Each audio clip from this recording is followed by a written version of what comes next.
Hey yo, welcome back. This is WOP Talks. My name is Bruwop, and today we're going over the story of Rio Da Yung OG. Hailing from Flint, Michigan, known for his poverty and gang violence, Rio had no choice but to start recording music from a very young age. He would be recording music as a teenager and be uploading his songs to sites like Facebook. Collaborating for many years with his partner RMC Mike, Rio's been dropping music since as far back as 2018. Realistically though, in 2019 is when he started to pick up a lot of traction. City on My Back would come out, featuring collaborations with artists such as Lil E, Louis Ray, and RMC Mike, and pick up the attention of Ghetto Boys founder Peasy. While Rio would continue to drop music prolifically, this would include the Shit Talking series, as well as the Dumb and Dumber series with RMC Mike. The one thing that's in common about every single one of these projects is the fact that Rio is fucking hilarious. When you're in a world of rappers right now that are just biting each other's flows and like kinda all doing the same thing, Rio is refreshingly consistent. I don't listen to his music and have to guess what I'm going to hear. I know I'm going to laugh every time. If I drop 100 shots and they don't drop, then I'm coming back. You ran 100 up off EDD, you better thank Trump. Bitch ain't take a shower before we fuck, she a stink, but I just had two. Bitch ain't take a shower before we fuck. She a stank butt. That I can relate to. That I can relate to, because you don't want anybody with a stank butt. Two. Beat the pussy up for 3 minutes, yeah, I ate it too. Let my nigga hit the blow with me, but I face it too. I ain't gonna lie, I take Percocets cause I be coming fast. You tryna spend 10,000 right now, I'm coming fast. If I see an op out and I ain't strapped, I'ma punch his ass. The pint of red was talking back to me, I drunk his ass. I'm still tryna fuck Big Booty Ari with her ugly ass. Don't know what kind of car I might get in, but it's something. A bitch can hurt you, you know what I'm saying? I know a bitch bigger than me that probably would knock me out. Yeah. So if we get into it, I might have to punch her. Well, that's one good thing about having women's UFC is that we all now know that there's a lot of girls that could probably fuck us up. Because people make it so bad. Like, of course we men, they women, but it's some women out here that's stronger than men. Right. It's women who stab men in they sleep. Wow, really? So I know a couple people got stabbed in they sleep, or I cannot was say arguing that. with they bitch and got stabbed. Like me growing up, I seen my uncle. I ain't gonna get too much. My uncle, baby mama. Like, he cheated on her. She put acid in a bowl and threw it on him and fucked his hoe. He almost died. Anyway, he's continued to release successful projects and collaborated with other prominent artists such as Lil Zay Osama, Band Gang Lonnie Bands, I Swear Vezo, and a variety of others. In 2021, Rio probably had his strongest year to date, being featured on songs with Lil Yachty, as well as releasing his critically acclaimed project Fiend Lives Matter, which honestly has been in rotation ever since it came out. Rio's somebody that is humble and is not afraid to show his origins, and he's also not afraid to show gratitude to the people who've come before him. In an interview with Say Cheese, Rio goes over with Sean Cotton how Peasy indiscriminately helped him come up in the game just based off of his talent and pure character. Would you say that Peasy changed your life? Hell yeah, 100%. And like a lot of people still to this day think Peasy gave me some money.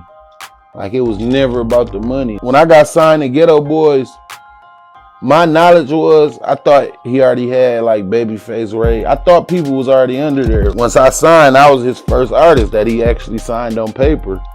But he never looked at me as an artist. It was always more brother. And he told me, like, when I dropped that Ghetto Boy intro song, which was one of the big songs that got me known, he had came to my house while I was on tether. And I was still kind of fucked up. So when he said, I want to sign you, me just being from the hood, when I hear sign, like when you hear sign, you think money. So I'm like, hell yeah, woo woo. And we just set up and kicked it. Like, but he like, I'll give you some money, and that's just on the love I got for you. But he like, you don't need this money, bro. He like, I'd rather give you the game. Peasy told me out his own mouth, you might blow up bigger than me, bro. Like, he liked in my music. Then once we linked, he liked in me as a person. Like, he treated me as a brother. So it was more so just wanting to see me win. And if he wouldn't have did that, it probably wouldn't have happened this quick. You know what I'm saying? Because I knew, like, when I used to just drop play songs and I just seen the reaction from people, I knew it can get serious. But at the time, I'm like, don't nobody want to hear this shit I'm talking about, like, on that scale. When people look at Rio, many people are quick to question the scarring on his face and where they came from. Some fans theorize incorrectly that he has a bunch of acne scars from a young age. Some people believe they're gunshot wounds, but you'll hear him tell it best himself in this No Jumper interview from 2021. I told the story on my face. It was like, I was like 12. Smoking weed, wasn't supposed to be smoking weed, first of all. My mom was My mom used to club hop a lot, you know what I'm saying? So she'd come home at like 6 in the morning and be asleep all day. So, one day, I'm chilling with my friend, we smoking.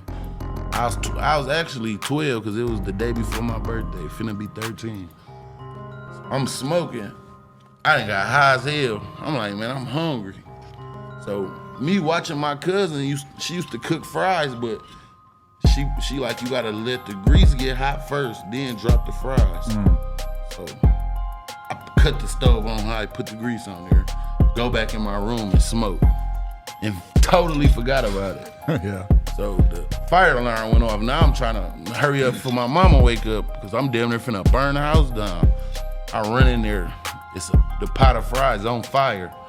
I mind you, I'm 12, so I see fire, all I think is water. Right.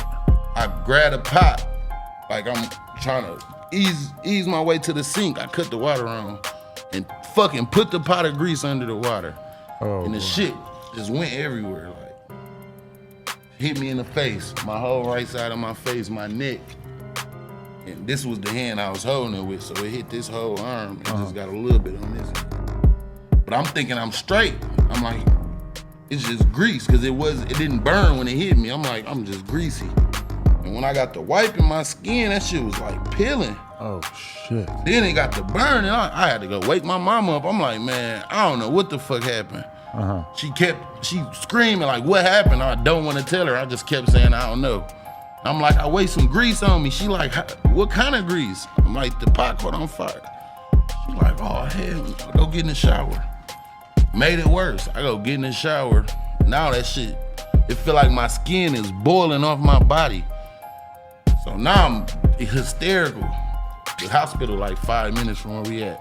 She fly me to the hospital. I'm hanging out the window trying to get air. I'm like, I'm finna die, ma. She like, no. I'm like, I felt like I was finna die, you know what I'm saying? So I go to the hospital. They put me to sleep. I wake up. I don't know what's really going on, you feel me? All my family there. My face feel heavy as hell, so for about 2 days, I couldn't get up. You know, so I was just in the bed. So I finally had to pee. No, how I figured out my face was fucked up. My little cousin, she was probably like 9 or 8. My whole family came to see me, because I was supposed to have a party that day. But it was before my birthday, so I came. When they brought my little cousin in the room, she just bust out screaming like a monster, like she was scared. I'm like, what the fuck? So they like, don't go. Like the doctor kept telling me, if I had to go to the bathroom, don't look in the mirror. Just them saying that I'm like, let me go look in the mirror. My fucking face was like this big over here, all black, like your shirt. I just cried myself to sleep. I sat back down. I probably didn't get up for 3-4 days to use the bathroom, and then I was literally lost. I'm thinking this how I'm finna look for the rest of my life. Like this whole side was big and black. My arm, the same way. I'm damn near ready to give up. I'm like, this shit, hell no. So they just telling me like, I eventually get my color back, all that, which was the worst shit ever. Like this shit 10 times worse than getting shot. Like the cleaning process. Wow. Like, they used to have to scrub the shit off. So I was in the hospital for like 3 weeks. Rio remains grounded and committed to giving back to his community. He'll frequently be donating to charities and multiple organizations around Flint and Michigan. Unfortunately, Rio has been incarcerated for the last year. With the support of PZ, RMC Mike, and the Ghetto Boys, Rio's even released projects from behind bars, recently releasing the F-Tape in May of 2023. Hope Rio continues to make music for a while and they free his ass soon. Free Rio. Peace.